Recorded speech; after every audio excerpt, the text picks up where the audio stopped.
So he kind of zooms in Yeah. on the scene, which makes the object just kind of shoot off to the side yeah. visually, because it's just, you can see it double in size, and it gives the illusion that it's moving off very fast. If you correct for that, it's actually just drifting off to the side at a fairly slow rate.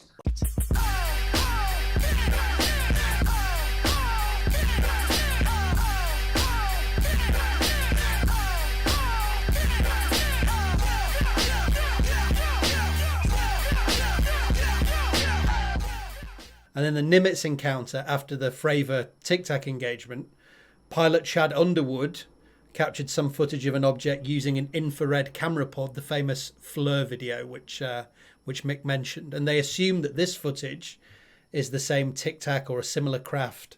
And again, it seemed to perform a very physically impossible maneuver. So they tracked it for a while, and then it shot off at very high accelerations. After that tracking, Mick, what's your take on this with the infrared? This thing seems to be tracked for a while and then just flies off the edge of the screen, which, if you believe that this physically happened, seems like it must be impossible. Yeah, I mean, if that was actually something shooting off the side of the screen, it's moving at a very high G-force, something like 100 G or something like that, something beyond like human endurance and probably beyond any kind of craft that we have that is capable of hovering and then maneuvering. But I don't think it's actually doing that. I think what we're seeing is some kind of different craft of some sort, possibly just another fighter jet that's flying away from the camera. And this video is, like most UFO videos, all we see is a blurry blob in the distance. So we can't actually make out what it actually is. We never get the nice dome and the people waving out of the window and things like that. Yeah, we don't get anything. It's remarkable. Like even our blurry photographs of airplanes, you can more or less make out the rough shape of it and sometimes the colors and things like that. But these UFO photos are invariably just like an out of focus white or black blob. That's the case here. But the interesting thing about this video that people make out is that the object is making these sudden movements, that it's kind of jittering around, and then eventually it shoots off to the end. But you've got to kind of delve a little bit into the actual camera system that's being used if you want to understand what's actually going on here. This FLIR system is locked on to this target, and you see these two little bars around it. So when it moves, the bars move, and occasionally they widen and then zoom back in again. And that means that it's tracking it using a passive track.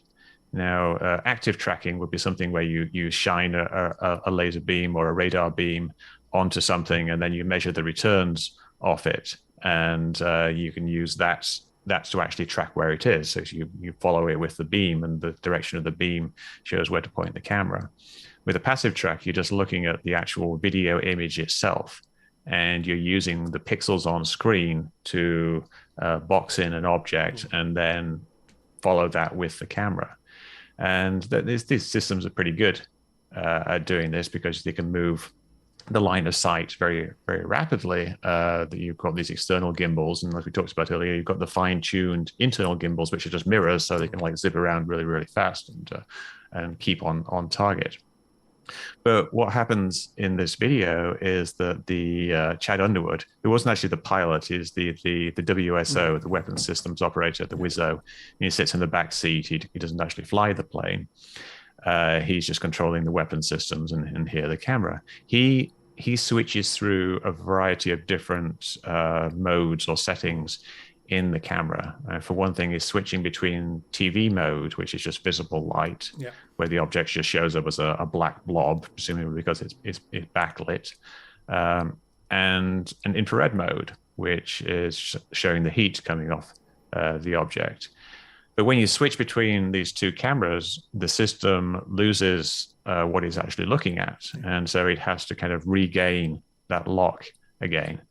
And in addition to that, it's not just switching between cameras, it's switching the focal length of the camera. So it's switching between a narrow field of view and a wide field of view.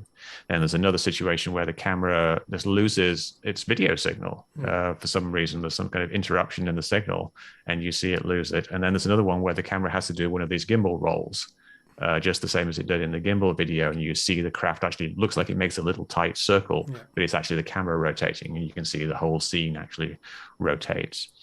So each time something like this happens, we notice that the system doesn't maintain a very good lock on the object. Sometimes it loses it quite a lot. And you see the kind of error bars or the bracketing bars, targeting bars widen quite a bit as the object moves off, and then it kind of zooms in again and recenters it. And this happens every single time he does something like this. And the only time it doesn't regain lock is the last time. Yeah. And we see it that they switch cameras from medium field of view to a tight, narrow field of view. The object ends up just outside the two bars, and it starts to drift off to the left. And then the bars widen, and it nearly catches it, but it just carries on going off to the left. Now, why is it going off to the left? On screen, we can see at the top of the screen, there's a number which is the heading of the camera relative to the plane. And it starts out, I think, about 5 degrees to the right, and then it moves over until it's, I think, 7 or 8 degrees to the left. So it's actually constantly moving, tracking this object. And not very much, it's only moving a few degrees. And I think it's about 1 degree every 4 seconds. So it's a very, very small angular change because the thing's so far away. But when it loses lock, it stops that tracking. Yeah. So the object simply carries on moving. And you see this every single time it loses lock throughout the video. The object makes a little move to the left, this way, to the left. Yeah. And you see this happen, and then it regains lock. And then the last time you see it making this little move to the left, and it just doesn't catch it. Yeah. That's all that happens. It just doesn't catch it. It just ends up outside. Then Chad Underwood makes kind of a fatal mistake. He changes from 1 times zoom, like 1 times digital zoom, to 2 times. So he kind of zooms in on the scene, which makes the object just kind of shoot off to the side visually, because it's just, you can see it double in size, and it gives the illusion that it's moving off very fast. If you correct for that, it's actually just drifting off to the side at a fairly slow rate that exactly matches, if you do the math, with the focal, the field of view of the camera, and you can tell how many degrees it's moving over. It's exactly the same angular rate as the numbers were changing at the top of the screen. So all that's happened is the camera stopped moving, the object keeps moving. I want to know what you think, because you're the scholars of enlightenment that I do this for. So please take a moment, if you wish, to let me know down in the comment section. And if you like this video, please consider leaving a like, subscribing, setting up notifications, and sharing this video more widely. I can't tell you how much these simple actions help me out and how much I'd appreciate it. Thanks for watching. Thanks for being scientific. Thanks for being bad.